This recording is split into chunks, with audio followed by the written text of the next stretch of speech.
In a bustling New York cafe, a homeless boy's desperate shout freezes a billionaire mid-bite.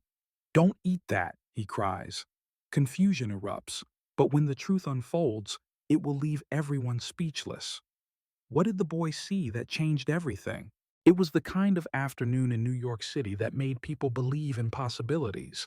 The Central Park Cafe, nestled between manicured trees and bustling fountains, was a sanctuary of sophistication where the city's elite gathered to escape the chaos. Waiters in crisp white uniforms glided between tables, balancing trays of finely crafted dishes and perfectly brewed coffee. Conversations floated through the air, business deals, romantic whispers, the hum of success. But in the midst of this tranquil perfection, one table held attention that no one noticed, yet. Nathaniel Pierce sat at the best table in the house, his presence impossible to ignore. 70 years old, with the kind of commanding aura that spoke of decades spent building an empire, he radiated power and wealth. His suit, tailored to perfection, reflected the kind of man who was meticulous in everything he did. His gold-rimmed glasses caught the sunlight, glinting as he scanned the lunch menu, though his mind was somewhere else. A part of him seemed adrift, a subtle tiredness seeping through his poised exterior. Across from him sat Vanessa, his wife, beautiful, young, with a kind of curated elegance that seemed almost too flawless. Her dark hair fell in perfect waves over her shoulders, and her lipstick, a rich crimson, remained impeccable despite sipping from a crystal glass. She smiled, but there was something unnerving in the way her lips curved, like the smile was a performance rather than an expression. Her phone rested on the table, lighting up occasionally with messages that held her attention far more than her husband did. A few feet away, just beyond the patio railing, a boy lingered, half hidden behind the ironwork fence. Jace was small, lean, his hoodie too large for his thin frame. His dark eyes scanned the table, searching not just for food, but for something that might matter. Hunger had pushed him here, to the fringes of a world he was never meant to belong to. He knew the regulars recognized him, astray on the edge of their luxury, but usually they ignored him. Today, he couldn't ignore what he saw. Nathaniel adjusted his glasses again, as if trying to refocus his thoughts. Vanessa reached across the table, brushing his hand lightly, a calculated touch. "You seem distracted," she murmured, her voice a smooth melody. Nathaniel forced a smile. "Just business." Vanessa's eyes flicked away, barely masking her disinterest. As the waiter set down a pristine bowl of steaming soup in front of Nathaniel, Vanessa's hand moved with practiced subtlety. Jace watched as her slender fingers dipped into her designer handbag, extracting a small vial. His heart thudded painfully in his chest as he saw her unscrew the cap and pour a clear liquid into the bowl, quick and almost unnoticeable, before stirring the soup casually with a silver spoon. Jace's world froze. The air felt thicker, heavier. He couldn't breathe. Did he really just see that? Or was his mind playing tricks on him from hunger and fatigue? But the scene was too vivid to be a hallucination. Vanessa's expression remained calm, unbothered, as she leaned in closer to Nathaniel, whispering something that Jace couldn't hear. But he didn't need to. Her eyes said it all. Cold, calculating, detached. A single thought crashed through Jace's mind. She's trying to kill him. Everything in Jace screamed to run, to leave before anyone noticed him. It wasn't his problem. He wasn't part of this world. But then his gaze fell on Nathaniel, lifting the spoon, oblivious to the danger. An old man who looked weary despite his wealth. An old man who didn't deserve to die like this. Jace's pulse roared in his ears. Do something. Say something. Before he knew it, his feet had moved on their own, carrying him past the wrought iron fence and straight toward the table. His heart pounded as if it wanted to escape his chest. He didn't know what he was going to say, but his voice erupted before he could think. "Don't eat that!" The words cut through the air, sharper than any knife. Conversation ceased. Forks paused mid-air. Eyes turned toward him, shocked and curious. Nathaniel froze, spoon halfway to his lips, his eyes widening as he took in the sight of the disheveled boy standing there, face flushed, chest heaving. Vanessa's smile collapsed, her eyes narrowing into icy slits. "What did you just say?" she demanded, her voice dangerously low. Jace didn't back down. "I saw her. She put something in your soup. Don't eat it." Silence wrapped around the cafe like a shroud. Some of the patrons leaned forward, others whispered nervously, unsure whether this was a spectacle or something more sinister. Vanessa shot up from her chair, her face twisted with fury. "You filthy little liar! Who let you in here? Get out before I call the police!" Nathaniel's hand hovered over the bowl, his mind struggling to catch up. He looked from Vanessa to Jace, seeing nothing but certainty in the boy's eyes. "Vanessa?" he asked, his voice uncertain, trembling with disbelief. Jace clenched his fists, forcing his voice to stay steady. "I'm telling the truth. I saw her pour something from a bottle. You can smell it. Just check." Vanessa scoffed, her fury turning to disdain. "He's just a homeless kid looking for attention. Don't let him ruin our lunch, Nathaniel." But Nathaniel didn't move. His mind reeled, piecing together fragments. Vanessa's unusual calm, her insistence on eating out, the odd distance she'd maintained lately. Doubt crept in like a slow poison of its own. The waiter approached cautiously. "Sir, is there a problem?" Nathaniel didn't answer. His gaze remained fixed on Vanessa, searching her face for any hint of truth. She glared back, her composure cracking under the weight of the situation. In that moment, Nathaniel knew something was wrong. And in that tense, suffocating silence, Jace's whispered words seemed to echo endlessly. "Don't eat that." The air around the Central Park Cafe seemed to thicken, pressing down on the room like an invisible weight. The hum of conversation had died, replaced by a tense, almost electric silence. Nathaniel Pierce remained motionless, his hand frozen midair, the silver spoon still suspended above the bowl of soup. Across from him, Vanessa's face had transformed from serene composure to something sharper, harder, her eyes flashing with a mix of rage and incredulity. Just a few feet away, Jay stood rooted to the spot, his breathing rapid, fists clenched tightly at his sides. He had just done the unthinkable, challenged a wealthy, powerful woman in front of a crowd, accusing her of something so vile that the mere suggestion felt like a violation. Nathaniel lowered the spoon slowly, his gaze shifting between his wife and the boy. He didn't speak at first, as if processing the reality of what had just happened. Vanessa's jaw tightened, and her voice, though softened into a forced calm, couldn't disguise the venom underneath. "Nathaniel, please. This is absurd. He's just some street rat looking for trouble. Probably wants money. Don't let him ruin our afternoon." But Nathaniel did not immediately brush off Jace's warning.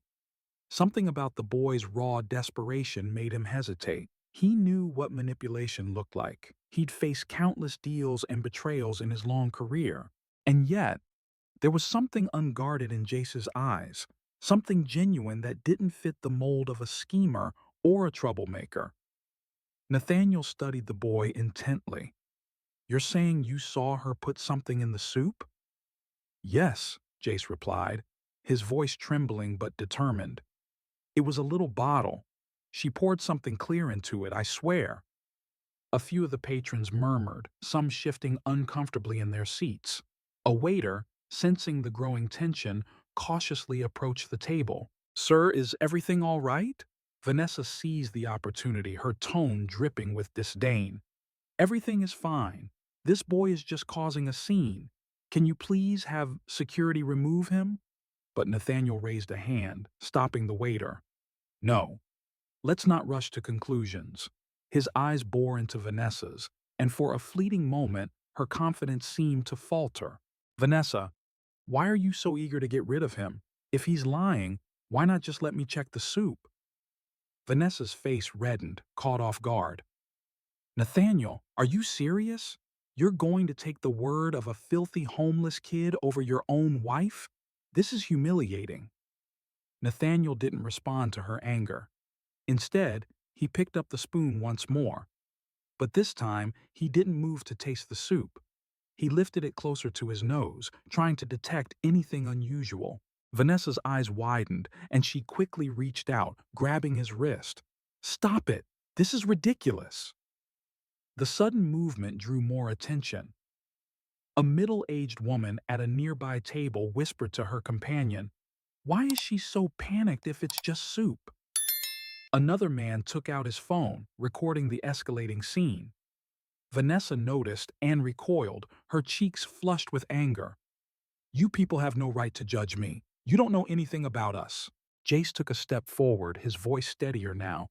You can smell it. I'm telling you, there's something off. Nathaniel hesitated, then gestured to the waiter. Bring me a new bowl of soup, the same order, and take this one back to the kitchen for testing. Vanessa's composure shattered. Testing? Are you out of your mind? The waiter looked unsure but nodded and took the bowl away, glancing nervously at Vanessa as he passed. Nathaniel leaned back in his chair, his gaze fixed on his wife. Vanessa, you've been acting strange lately. Distant. Is there something you want to tell me? Her mouth opened, then closed. She seemed to struggle to find the right words, her polished facade crumbling. I can't believe you're doing this to me. In public. Making a scene. All because of some dirty kid's lie. Nathaniel's voice remained calm but firm. If it's a lie, then you have nothing to worry about. And a ripple of agreement passed through the nearby tables, people murmuring about her overreaction. Vanessa's breathing quickened. Desperation flickered in her eyes, but she quickly masked it with indignation. You're making a fool of yourself, Nathaniel. Do you really think I would do something like that? To you? Jace didn't back down. You were talking to him before you put it in. You said, "You won't ruin this for me." I heard you. Nathaniel turned sharply to Vanessa, whose face drained of color. You said that. She stammered, trying to regain control. I I don't remember. This is all a mistake. Nathaniel didn't break eye contact. If it's a mistake, then we'll know soon enough. I've already called the police. Vanessa froze, and for the first time, fear replaced her anger. Police? Are you insane? The tension in the cafe became unbearable, a collective breath held in anticipation. Nathaniel remained unyielding, his piercing gaze never leaving Vanessa's face. If you've done nothing wrong, you have nothing to fear. Across the room, Jace felt a mixture of relief and anxiety. He knew he had done the right thing, but he couldn't shake the gnawing fear that Vanessa would find a way to twist the situation. As the police sirens approached, he glanced at Nathaniel, whose face remained impassive but deeply troubled. Vanessa's hands trembled as she gripped her handbag, eyes darting toward the exit. The stakes had shifted. The doubt was no longer just Nathaniel's. It belonged to everyone watching.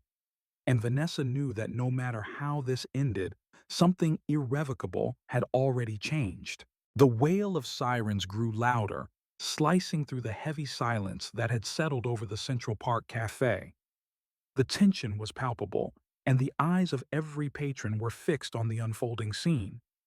Nathaniel Pierce remained stoic, his posture rigid as if bracing himself for whatever was about to come.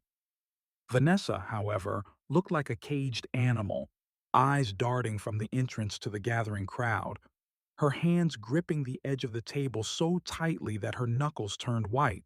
Jace, still standing a few feet away, felt his stomach twist. He had never meant to cause such a spectacle, but every instinct told him that he had done the right thing. Despite the gnawing fear and the accusing stares from some patrons, he stood his ground. He could not shake the image of Vanessa's hand pouring that clear liquid into Nathaniel's soup. It replayed in his mind, a loop that he couldn't break.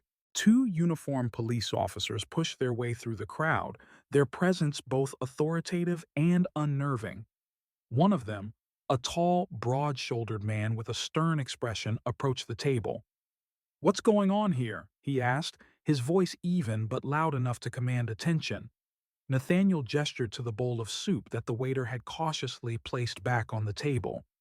"This boy claims that my wife put something into my food. I'd like it checked." Vanessa scoffed, a sound dripping with disbelief and indignation. "Are you serious, Nathaniel? You're really going to let this homeless kid accuse me of something so vile?" She turned to the officer, her voice trembling with a calculated hurt. "This is my husband. I would never harm him. This child is making up stories for attention." Jace wanted to shout back, to defend himself, but his throat felt tight, and his voice seemed to shrink under the scrutiny of the crowd and the imposing officers. The female officer, younger and with a kinder face, noticed his fear and knelt to his level. "Hey, it's okay," she said softly. "Can you tell me exactly what you saw?" Jay swallowed hard, forcing himself to speak clearly. "I was standing over there, by the railing. I saw her take out a small bottle from her bag and pour something clear into his soup. Then she stirred it. I'm not lying, I swear." The male officer straightened up and glanced at Vanessa, who looked appalled. "Ma'am, would you mind if we check your belongings?" Vanessa's face hardened. "This is ridiculous. I don't have to put up with this. Nathaniel, tell them. This is a mistake. I shouldn't be treated like a criminal because of some street kid's lie." Nathaniel's gaze remained fixed on her, his face pale and drawn. "If there's nothing to hide, Vanessa, then just let them check." Her nostrils flared, but she relented, slamming her handbag on the table. The female officer opened it cautiously, searching through the neatly organized contents.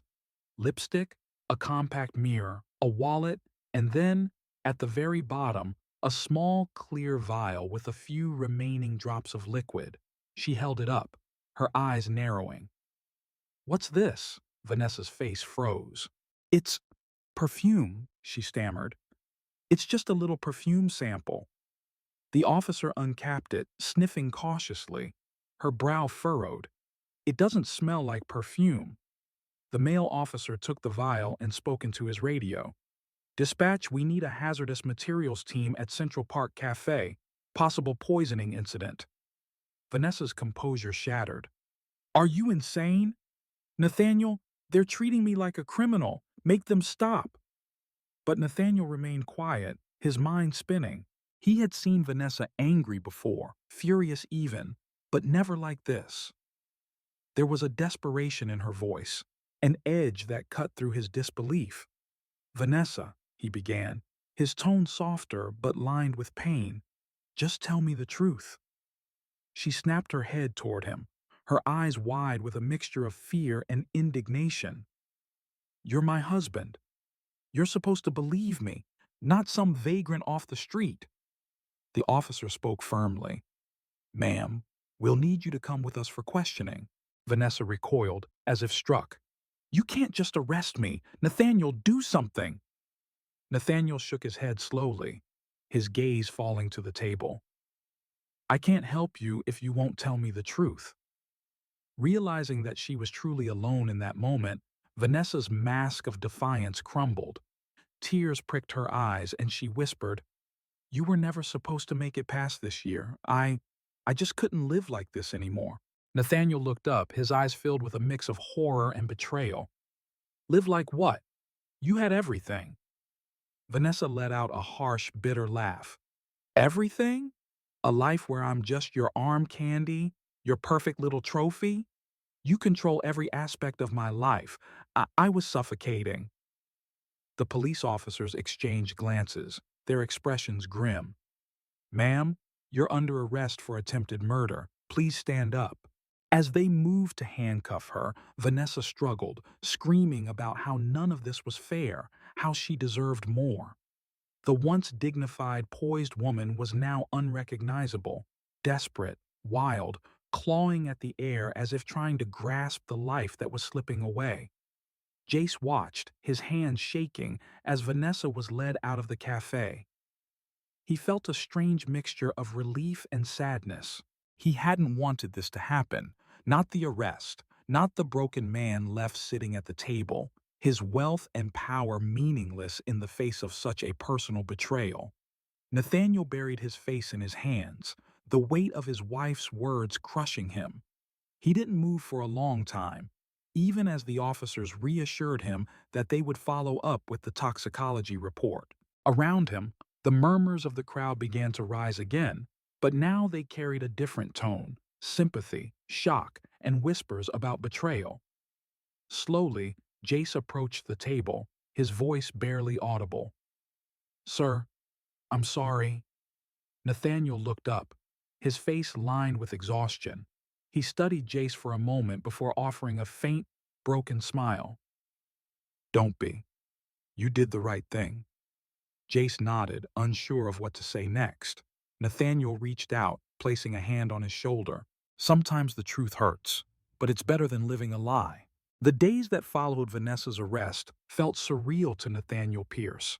The Central Park Cafe incident had made headlines, spreading like wildfire through the city's gossip channels and even landing on national news. The story of a billionaire nearly poisoned by his own wife, saved by a homeless boy, captivated the public's imagination. Strangers approached Nathaniel on the street, offering sympathy and shock, while others whispered about betrayal and the cost of power. Nathaniel remained stoic through the media storm, declining most interview requests. He couldn't bear to talk about it, not when the reality of Vanessa's betrayal still gnawed at him like a festering wound. The disbelief had turned into a cold, aching emptiness that settled into his bones. He had trusted her, loved her, and the realization that it had all been a lie made him question not just her, but his own judgment. He spent long hours in his penthouse alone. The sprawling views of New York City that once inspired him now seemed like a mocking reminder of his isolation. The luxury that once symbolized his success now felt hollow. He moved through the vast, meticulously decorated rooms, unsure of what to do with himself. Meetings were postponed, social events canceled. Nathaniel, the man who thrived on power and control, was left adrift. But one thought kept resurfacing, a memory from that chaotic afternoon at the cafe. Jace, the boy who had risked everything to speak up. In the midst of his own turmoil, Nathaniel couldn't forget the raw courage it took for Jace to confront Vanessa.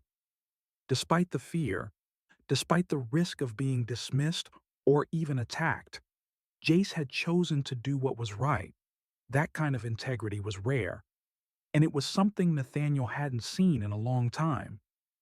One evening, as the sky darkened over the city, Nathaniel made a decision.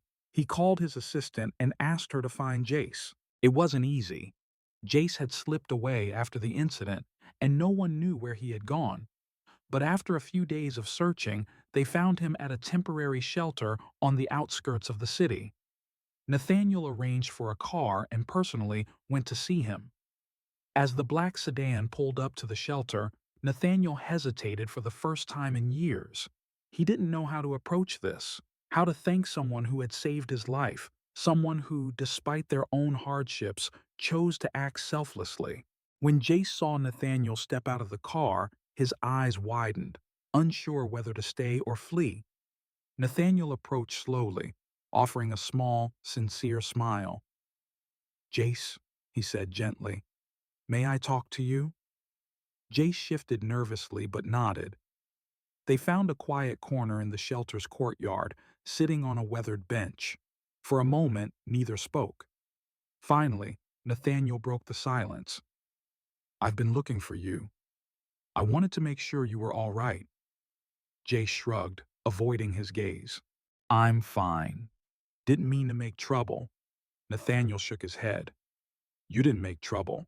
You saved my life." He hesitated, searching for the right words. "I've thought a lot about what you did. Not many people would have done the same." Jace glanced down at his worn sneakers. I just, I couldn't let her hurt you. I know people think someone like me doesn't care about stuff like that, but it wasn't right." Nathaniel felt a pang of guilt, realizing how easily he might have dismissed Jace in any other circumstance. That's exactly why I want to help you. You don't belong out here. You have too much potential to be left struggling like this. Jace frowned, suspicious. Why would you help me? Because you helped me, Nathaniel replied simply. You saw something wrong and did something about it, even when it put you in danger. You deserve a chance, a real chance. Jace looked up, his guarded expression softening. People don't just help guys like me. They usually just look away. Nathaniel nodded, acknowledging the painful truth. I've been one of those people, but I want to change that. I want to make sure you're safe, have a place to stay, and a chance to build a future. If you let me, I'd like to support you. For the first time, Jace allowed a small, cautious smile to break through. You don't have to do that. I know, Nathaniel said, his voice firm. But I want to, not out of obligation, because you deserve it. You've proven that. Nathaniel made arrangements for Jace to move into a youth support program designed for homeless teens. The center offered not only shelter, but education and mentorship. Jace hesitated at first, wary of promises, but Nathaniel reassured him, promising to stay involved. They visited the center together, where Jace met mentors who treated him with respect, acknowledging his courage rather than his hardships. In the weeks that followed, Jace slowly adjusted to his new life. He attended classes, found comfort in the consistency of meals and safe sleep, and even made friends. Nathaniel visited often, always bringing small gifts or books, encouraging Jace to read and explore new interests. One evening, as they sat together in the center's library, Nathaniel handed Jace a worn leather journal. For your thoughts, he explained. Sometimes, writing things down helps make sense of them. Jace traced the cover with his fingers, moved by the simple gesture. I never thought I'd get to do stuff like this. Nathaniel placed a hand on his shoulder. You deserve to dream, Jace, and to live those dreams. Nathaniel also changed in those weeks. He reconnected with people he had long neglected, started looking beyond his empire, and became more involved in community outreach. Inspired by Jace's bravery, he set up a foundation to support homeless youth, hoping to give others the same chance Jace now had. The betrayal still haunted him, but it no longer consumed him. Instead, he found purpose in doing good, not just for Jace, but for others who had been overlooked. Jace, once a nameless face in the crowd, became a symbol of resilience and integrity, a reminder that sometimes it's those with the least who have the most courage. Months had passed since the incident at the Central Park Cafe, and the story of the homeless boy who saved the billionaire had become something of a legend in New York City. People spoke of it as a modern fable, a cautionary tale about betrayal and a poignant reminder that sometimes the most overlooked among us can possess the greatest courage. But for Nathaniel Pierce and Jace, the experience was more than just a news story. It was the beginning of a profound transformation for both. Nathaniel, once isolated in his tower of wealth and success, had found a new purpose. After Vanessa's conviction and the subsequent fallout, he faced an uncomfortable truth. He had surrounded himself with people who saw him as nothing more than a means to an end.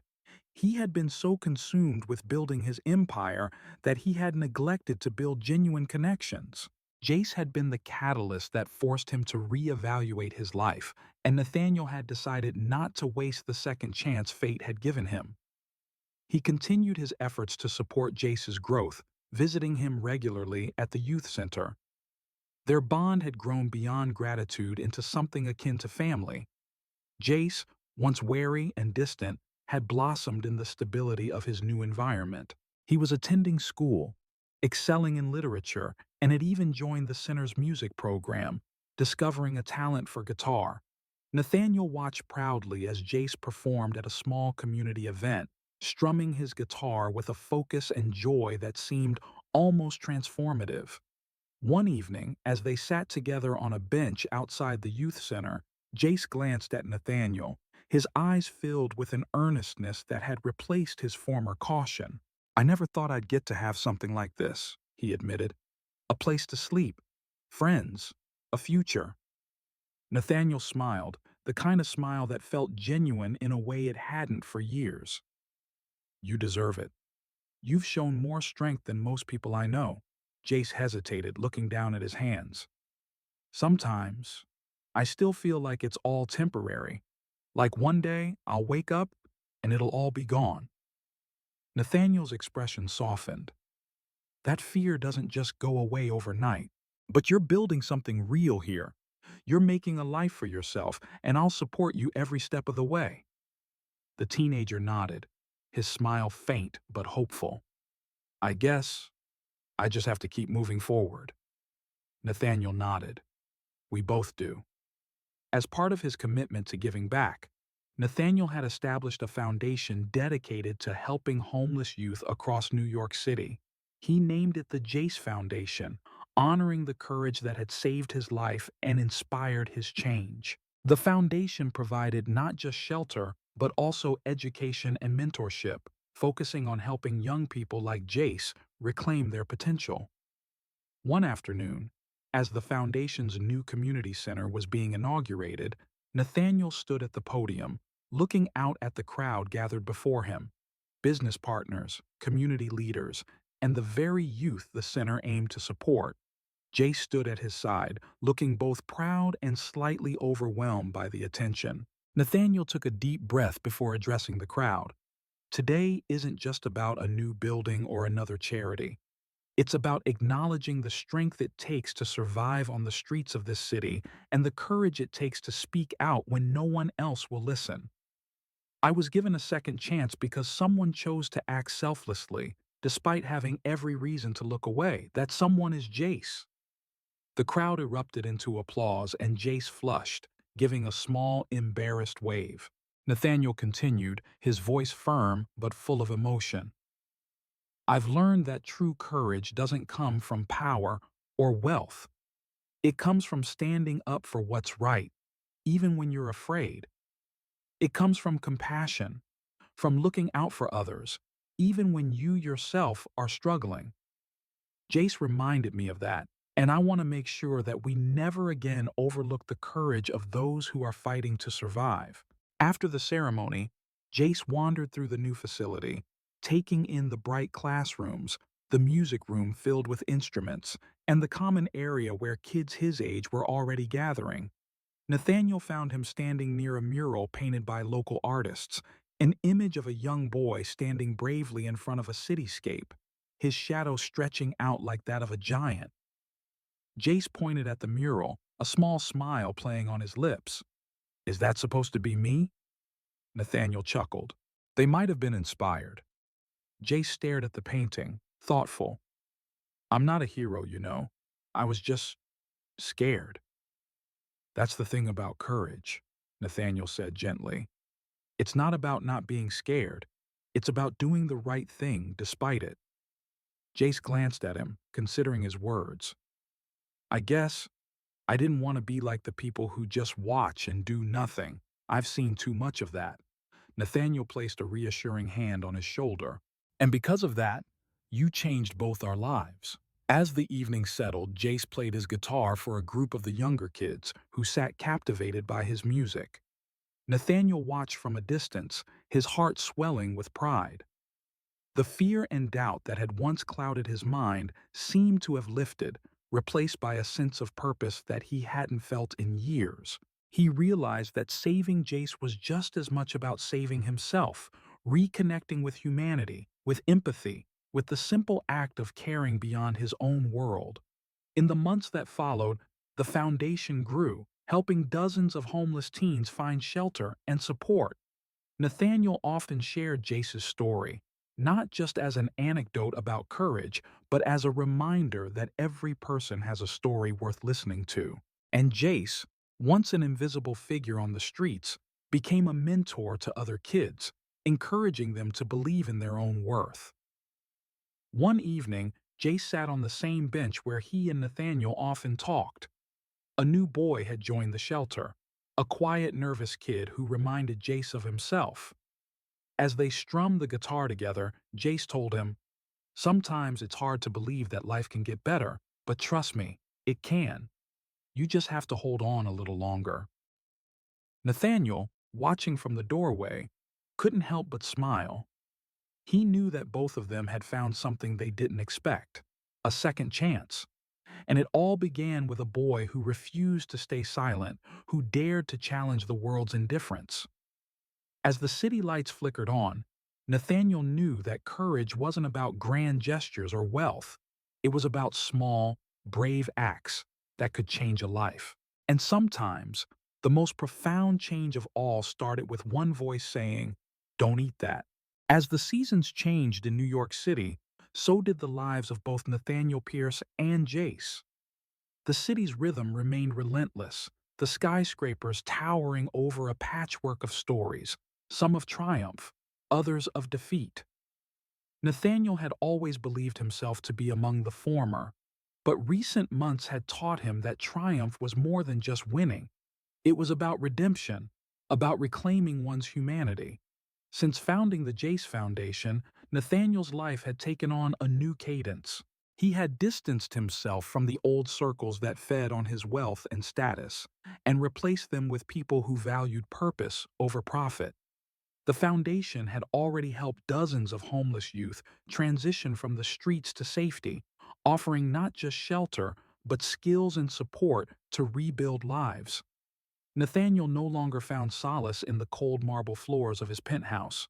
Instead, he found it among the lively chaos of the community center, where stories of struggle and hope intertwined. Jace, too, was on a journey of transformation. With Nathaniel's unwavering support, he had not only completed his high school equivalency, but also developed a passion for storytelling.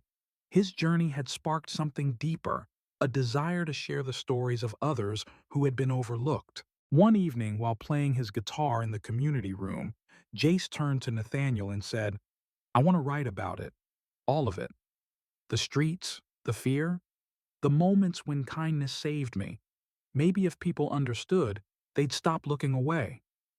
Nathaniel smiled warmly. "That's a powerful idea. You have a voice now. Use it." Together, they brainstormed the idea of a blog, an online space where Jace could share his perspective. Nathaniel helped him set it up, and within weeks, Jace's posts began to gain traction.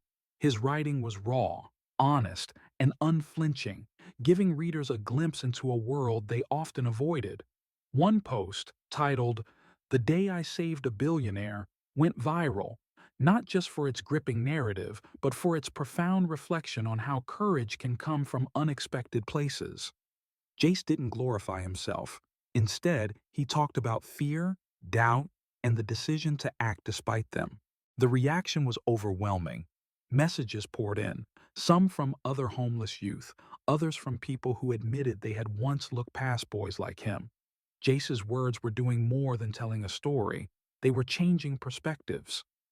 Nathaniel watched with pride as Jace continued to grow, not just as a writer, but as an advocate for those still struggling.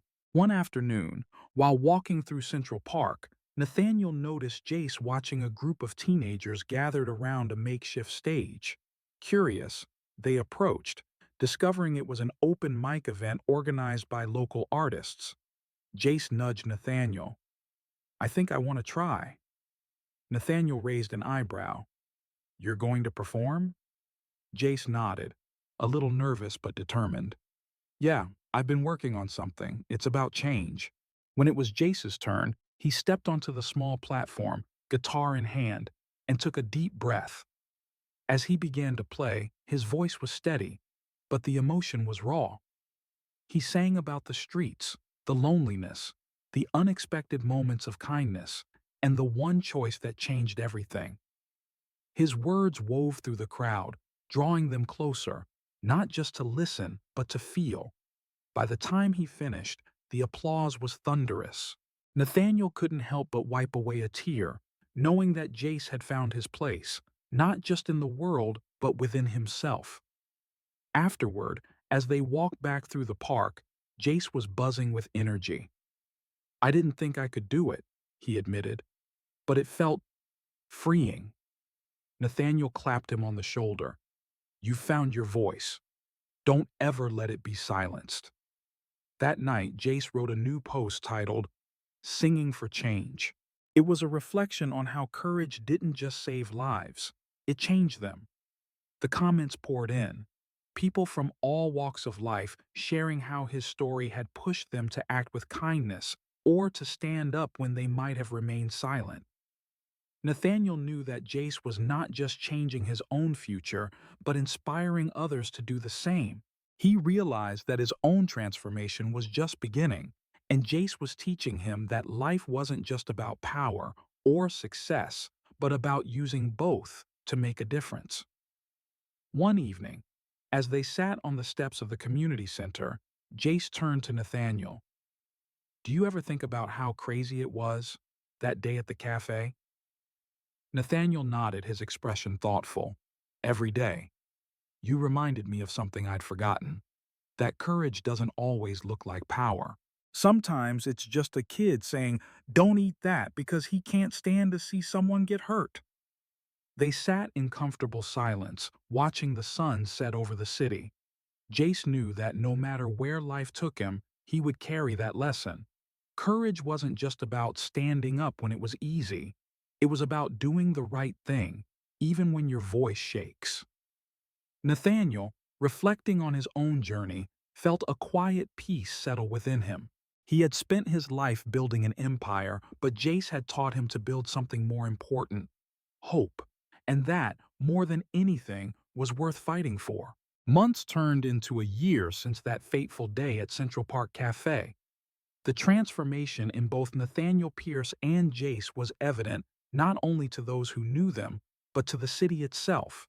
Nathaniel had become a public figure in a different sense, not just a wealthy businessman, but a philanthropist known for his commitment to the city's vulnerable youth.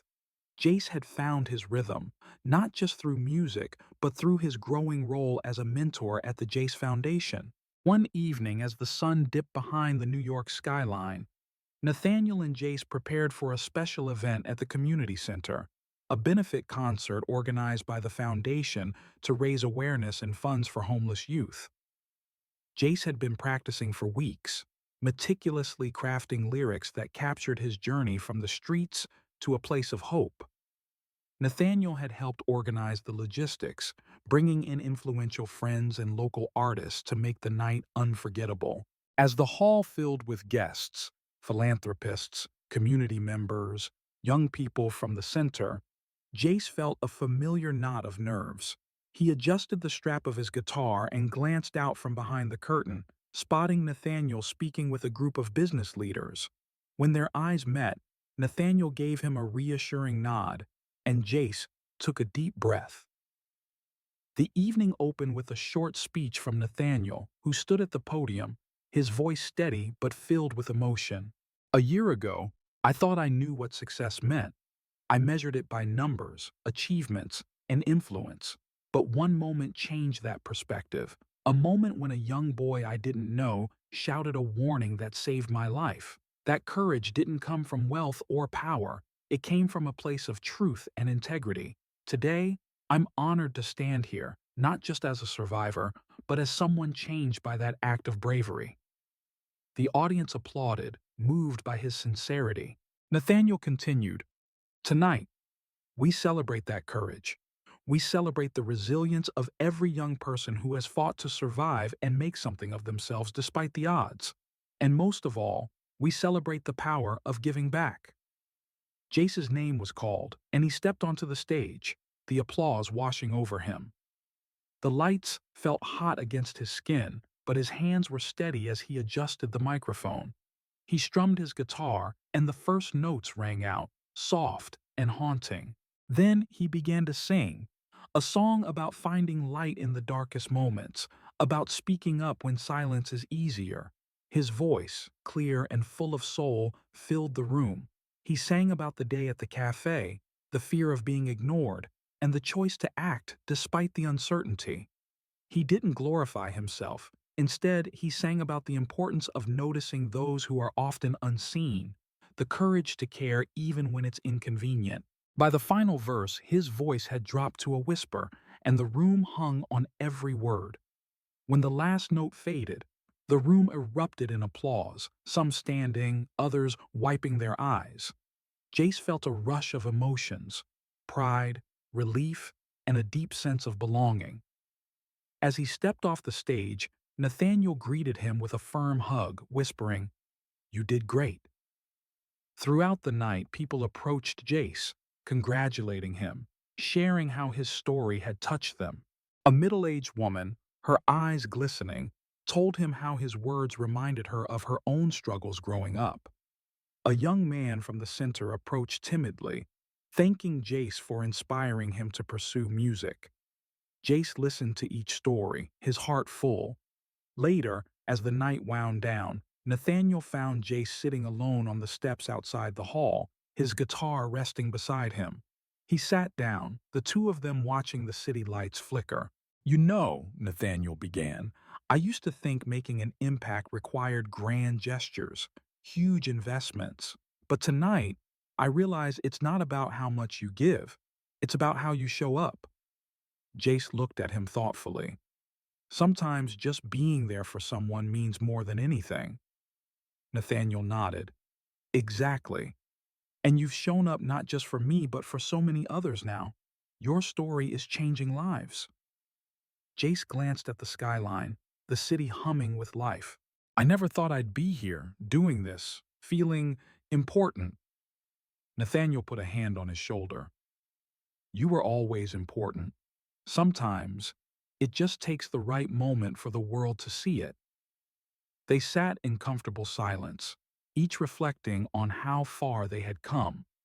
Jace, once a boy who had to shout to be heard, was now a voice that resonated with many. Nathaniel, once isolated by his own success, had learned that vulnerability wasn't weakness. It was a path to connection. The benefit concert raised more money than they had anticipated, ensuring the foundation could expand its services. As the last guest trickled out, Nathaniel and Jace stood by the door, thanking them personally. One man, a well-known philanthropist, shook Jace's hand, saying, "You're an inspiration. Keep sharing your story." As they closed up the center, Jace looked at Nathaniel with a newfound sense of purpose. "I think I want to keep writing. Not just songs, stories. Real stories from people like me. Maybe it'll help others see things differently." Nathaniel's smile was proud and approving. "That sounds like the beginning of something great. I'll support you every step of the way." The night had been a success, but more than that, it marked a turning point. A moment where both Nathaniel and Jace realized that their journey wasn't just about survival. It was about making a difference, using their experiences to lift others.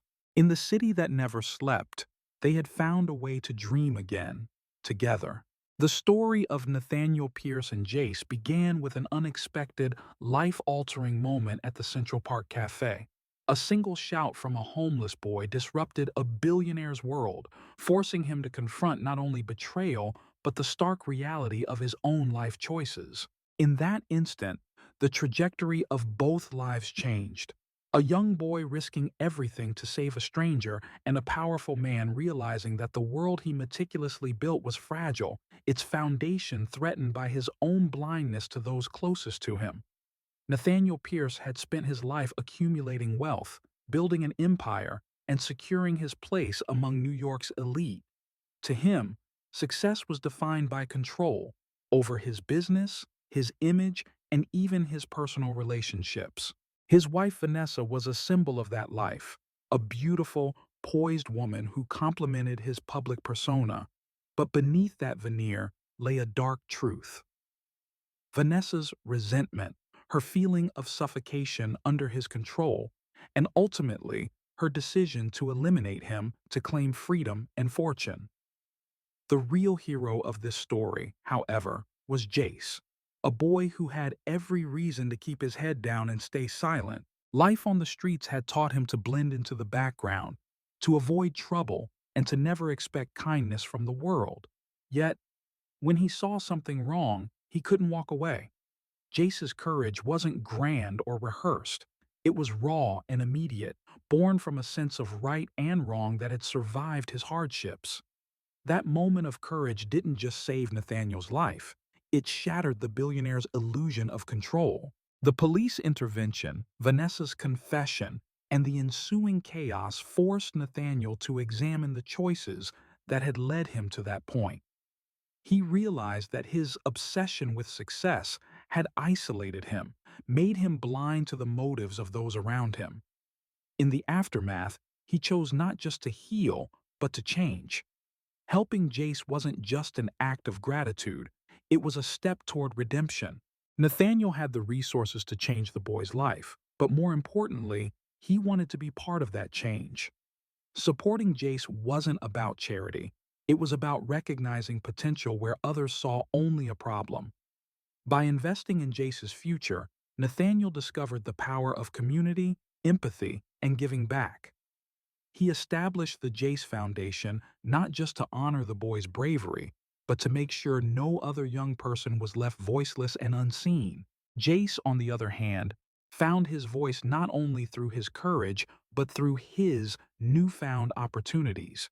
From performing music at the community center to sharing his story through writing, he transformed his pain into a message of hope.